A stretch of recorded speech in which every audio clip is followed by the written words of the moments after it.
Perusahaan Daerah Air Minum Tirta Musi Palembang menghentikan distribusi air bersih mulai 2 September 2020. Penghentian tersebut karena ada perbaikan kabel power panel MDP 1000 ampere di Antake Karanganyar.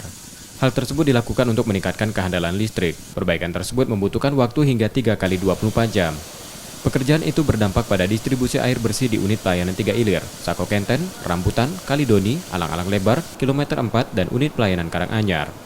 Diperkirakan ada 200.000 pelanggan yang terdampak penghentian sementara distribusi air bersih dengan durasi mulai 4 hingga 10 jam.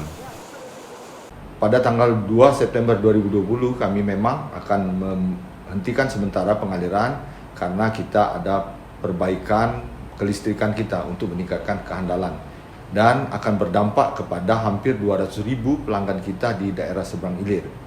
Kita harapkan semua pelanggan memaklumi ketidaknyamanan ini karena ini adalah untuk meningkatkan pelayanan kita ke depan. Karena pekerjaan perbaikan itu, pelanggan diminta untuk segera menampung air bersih hingga distribusi kembali normal. Rizky Nurmizan, Kompas TV, Palembang.